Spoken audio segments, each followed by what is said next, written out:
Hello, it's Saturday the 21st of May. You're tuned in to our 6 p.m. newscast coming to you from Arirang's news centre in Seoul. It's very good to have you with us. I'm Mark Broom. We start with news that a senior North Korean official and member of the Central Committee of the country's Workers' Party has died at the age of 76. Kang Sok-ju was the party's former secretary in charge of international affairs. North Korean state media reported Saturday that Kang died of cancer on Friday afternoon. Kang, hailed as the architect of North Korea's nuclear diplomacy, negotiated the agreed framework deal with Washington in 1994.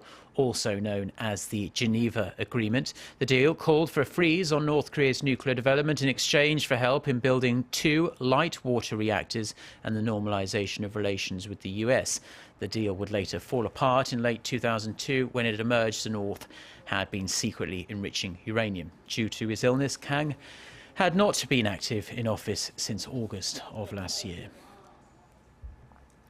Russia's decision this week to slap North Korea with tough unilateral sanctions is expected to hit the regime hard. The measures are likely to have a direct effect on North Korea's earnings from its overseas workers, as a large proportion of them toil away in Russia. Kwon Soo-ah with the details. The profits the Kim Jong-un regime reaps through its overseas labor, widely known to be forced labor, are expected to nosedive due to Russia's recent announcement of aggressive independent sanctions on Pyongyang. According to a South Korean government official Saturday, the asset freezes and banning of transactions with the North will make it practically impossible for North Korean workers in Russia to transfer money home. Pyongyang is believed to have around 1/3 of its overseas workers in Russia as it began to send people to the bordering country in the 1940s. Data suggests there are currently some 50,000 to 60,000 North Koreans working in around 40 countries. Of that total, 20,000 are said to be in Russia, closely followed by North Korea's closest ally, China.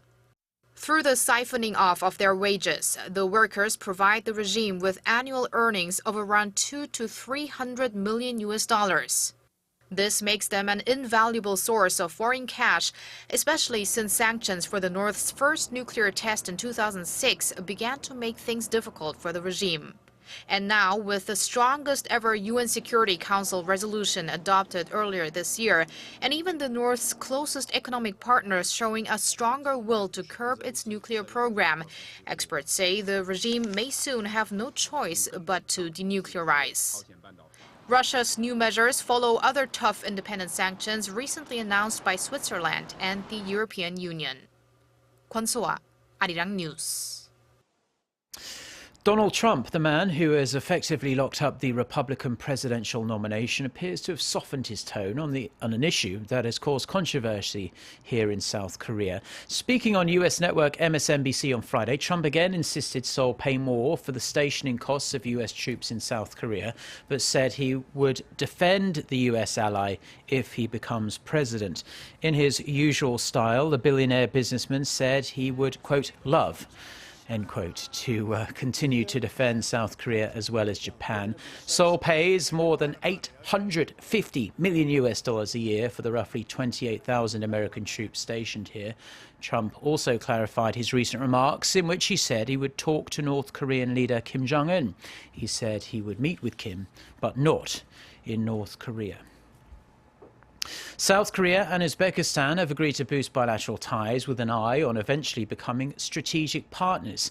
Meeting his Uzbek counterpart in Tashkent, Prime Minister Hwang Kyo-an said he hoped Uzbekistan will continue to help South Korean firms make inroads into industrial areas including petrochemical production and solar generation. Hwang added that Seoul believes Uzbekistan has great potential to emerge as Central Asia's main transportation hub in the coming years. Prime Minister Hwang also won Tashkent's support for Seoul's North Korea policies. The Uzbek Prime Minister stressed that his country would never tolerate a nuclear North Korea.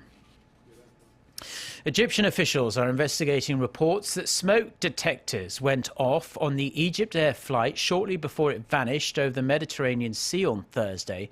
The air industry website, the Aviation Herald, has published automatic alerts from the doomed Airbus A320. They indicate the opening of a cockpit window, smoke in a toilet, and smoke underneath the flight deck in the minutes before the signal was lost. The Aviation Herald says it received the flight data from 3 independent channels, but there has been no official confirmation of the data. The EgyptAir flight was en route from Paris to Cairo with 66 people on board when it disappeared. Debris and body parts have been found in an area of the Mediterranean around 300 kilometers north of Alexandria, but officials are still trying to work out for sure if it was a bomb or technical fault that caused the crash. There have been some dramatic scenes in Washington as a man was shot by Secret Service agents outside the White House. This after the man pulled out a gun as he approached the White House compound. Witnesses say the man ignored repeated orders for him to put down his gun and was then shot in the stomach. The suspect, who hasn't been identified, has been taken to hospital. He is said to be in critical condition. The White House was briefly put on lockdown, but authorities say there appears to be no link to terrorism. President Obama was not at the White House at the time of the shooting. He was out for a round of golf at Andrews Air Force Base. Under fire, Japanese automaker Suzuki is reported to have conducted what should have been outdoor road tests inside a controlled environment with favourable temperature and wind conditions. This is according to a report in the Japanese daily Asahi Shimbun on Saturday.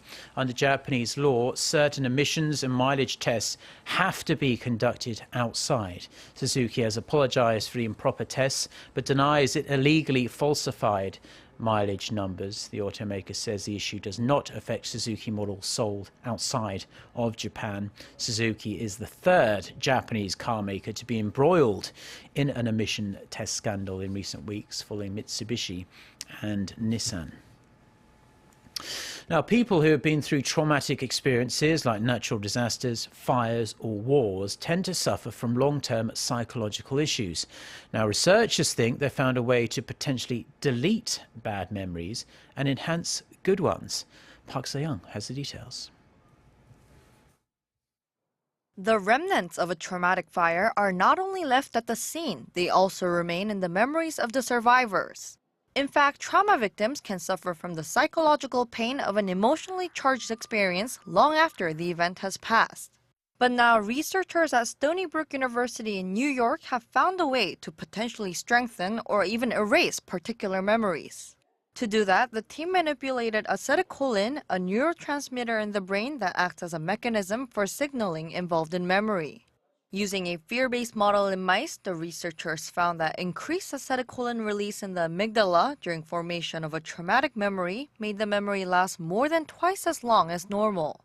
When they reduced the acetylcholine signaling during formation of a traumatic memory, the researchers were able to erase the memory. The researchers used a method called optogenetics, which uses light to control cells in living tissue to stimulate specific populations of neurons. The findings, published in the scientific journal Neuron, could contribute to the development of new ways to reverse post-traumatic stress disorder. Park Se-young, Arirang News. Now, Korea is becoming a more multicultural nation as more foreigners come here to work and make a life for themselves. For people coming from completely different cultures, it can be quite difficult to adjust. So, as a way of showing gratitude and for a bit of fun, a special music festival was held earlier today. Yoon Shin was there and she filed this report. The 2016 Multicultural Music Festival was held on Saturday at the Everland theme park in Yongin. The event, co-hosted by Arirang TV and the Korea Federation of SMEs, was put together to show gratitude for those who come from abroad to work in Korea and to encourage locals to embrace diversity. There are a lot of foreigners working at small and mid-sized businesses in Korea. I am grateful for their hard work. I also want this festival to be a cultural exchange that brings Koreans and foreigners closer together. Coming out to claps and cheers, popular Korean singers and groups opened the festival. But the real show stealers were the international groups who had prepared ethnic songs and folk performances. Their dances brought together a variety of cultures portrayed through modern and traditional moves. It's Russia, Kyrgyzstan, Uzbekistan, and Buryatia. So we combined 4 dances for one dance, but actually we call dolls from all over the world. Just generally, it was really good we made new friends here. The same country, we live all over Korea, so we couldn't meet each other. Here we met them, and it's just really cool. Foreign guests got to savor familiar moments from home through the show. The festival also welcomed multicultural families living in Korea. My first time to come here in Multicultural Music Festival. I am so much enjoy with the performance, with the sing, and with the environments. Thank you so much. Not only a festive way to show our appreciation for the foreign workers' contribution, but today's event was also a celebration of the nation's growing diversity. Yun-shin, Arirang News. Now we're going to take a look at the weather, and most of the country is under clear skies this evening. The lack of cloud cover means it will be a relatively cool night, with the low dipping to 14 degrees Celsius in Seoul. Sunday will be another hot and sunny day, with highs nationwide in the upper 20s to low 30s. Humidity will be rather low though, so it should feel pretty comfortable. With that, let's take a look at the weather around the world.